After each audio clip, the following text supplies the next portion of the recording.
സംഗീതം ദൈവികമാണ്, പാടാനുള്ള കഴിവും ദൈവികമാണ്. ഇന്നത്തെ ഈ ഫ്ലോറിലെ അതിഥി ശ്രീമതി ശ്രുതി റനീഷ്, വയനാട് സ്വദേശിനിയാണ്. ഇത് രണ്ടാം തവണയാണ് ഈ ഫ്ലോറിൽ പാടുന്നത്.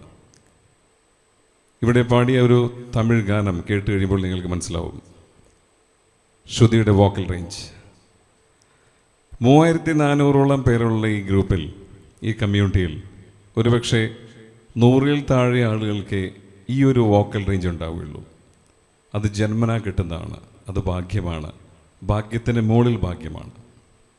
കാരണം പാടാനുള്ള കഴിവ് ഭാഗ്യമാണ്, അതിന് മുകളിൽ വലിയൊരു വോക്കൽ റേഞ്ച് ജന്മനാ കിട്ടുന്നത് അതിലേറെ ഭാഗ്യമാണ്. അഭിമാന മുഹൂർത്തം. എന്തു തോന്നുന്നു ശ്രുതി റനീഷ് ഇന്ന് ഈ വേദിയിൽ രണ്ടാം തവണ പാടുമ്പോൾ? സന്തോഷം തോന്നുന്നുണ്ട്.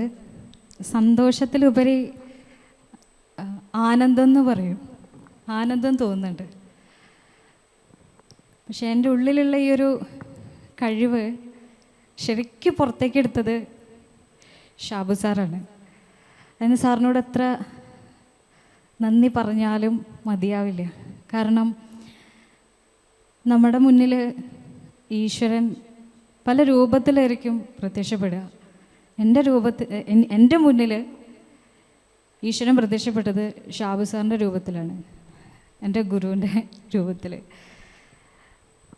എൻ്റെ ഉള്ളിലുള്ള ആ ഒരു കഴിവ് പുറത്തെടുത്തതും അദ്ദേഹമാണ്.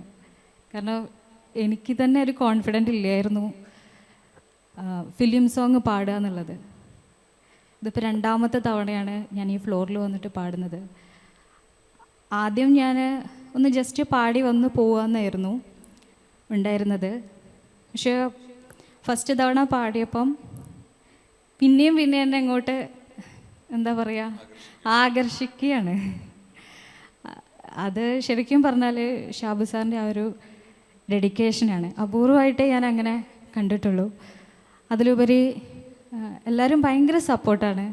അങ്ങനെ ടെക്നീഷ്യൻസ് ഭയങ്കര സപ്പോർട്ടാണ്. വലിയ സന്തോഷമുണ്ട്. ജീവിതത്തിലൊരു മഹാഭാഗ്യമായിട്ട് കരുതുകയാണ് ഈ ഒരു ഫ്ലോറിൽ വന്ന് പാടാൻ പറ്റിയത്. നമ്മുടെ കമ്മ്യൂണിറ്റിയിലെ ഗായകർ തന്നെ പറയുകയുണ്ടായി, ഇത് സാധാരണക്കാരനായ ഗായകരുടെ സ്വർഗമാണ്. ശരിയല്ലേ? ശരിയല്ലേ? ഈ സ്വർഗത്തിൽ ഇനിയും നിങ്ങളെല്ലാവർക്കും, ശ്രുതിക്ക് മാത്രമല്ല ഇവിടെ പാടിയ എല്ലാവർക്കും, ഇനി പാടാനുള്ളവർക്കും വന്ന് പാടാനുള്ള ഭാഗ്യം ഇനിയും ഉണ്ടാവട്ടെ എന്ന് ആത്മാർത്ഥമായിട്ട് ആശംസിക്കുന്നു. എല്ലാവർക്കും വേണ്ടി പ്രാർത്ഥിക്കുന്നു. എന്നും കൂടെയുണ്ട് സിംഗേഴ്സ് ആൻഡ് മ്യൂസിഷ്യൻസ്.